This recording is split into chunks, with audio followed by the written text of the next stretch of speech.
With so many congressional seats up for grabs this November, President Donald Trump is acting as if he is on the ballot just as much as the Republican candidates he is campaigning for. President Trump has returned to his tried and true tactics of appealing to his base, and hopefully for Republicans, to each of their candidates' constituencies. Much of what the president has said at the past week's rallies have centered around topics central to his administration, such as his meetings with the leader of North Korea. Our relationship with Kim Jong-un is very good. The appointment of Judge Brett Kavanaugh to the Supreme Court. And no man, nobody, was ever abused like then Judge Kavanaugh. Nobody was ever abused. What they did to him, what the Democrats did to him, is a disgrace. Economic growth. America now has the best economy in the history of our country, and we want to keep it that way.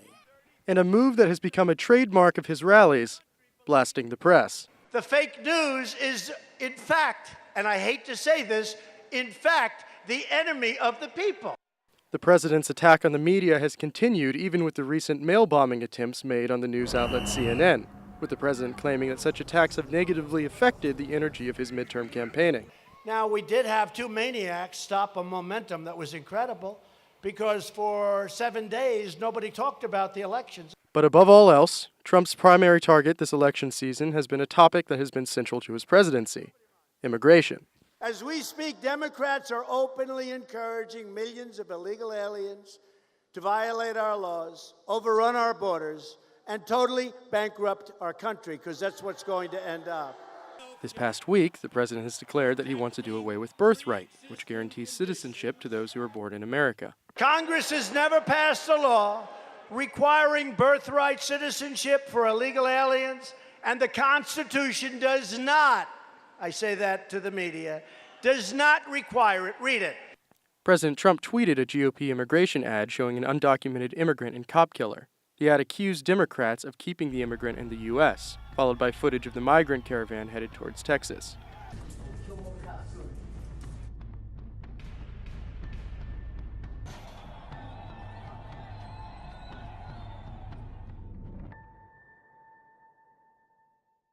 President Trump has commented on the growing migrant caravan throughout his midterm rallies, making them out to be a threat while assuring that they will not cross the southern border. And they got a lot of rough people in those caravans. They are not angels. They are not.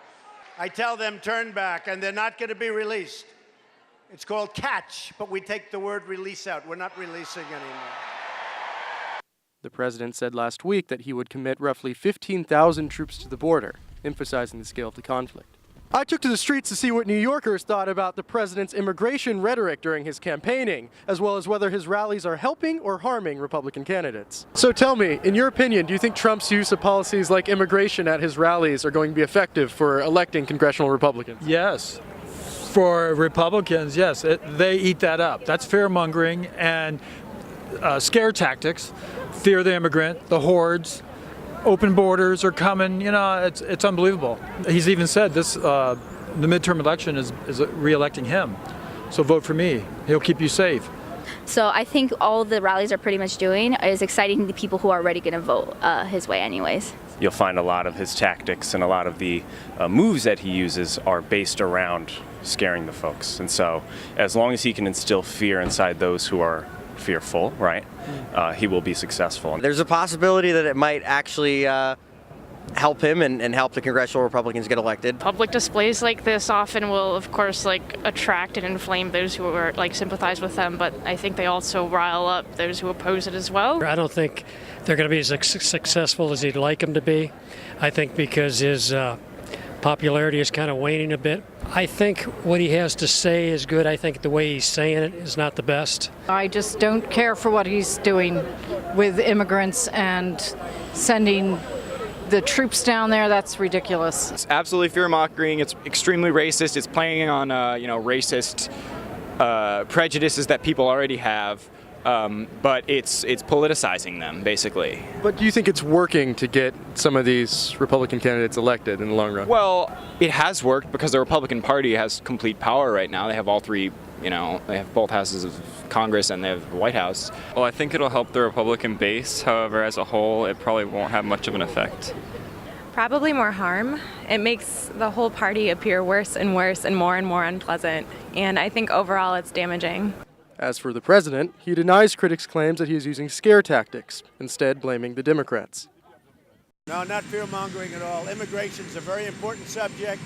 The Democrats have let immigration in our country get out of control with their horrible not allowing us to have any votes to get passage. Although it remains uncertain whether the president's rhetoric on immigration and his mini rallies will end up helping GOP candidates, one thing is for certain. President Trump has placed himself at the forefront of this race. For NYU Now, I'm Cameron Falkman.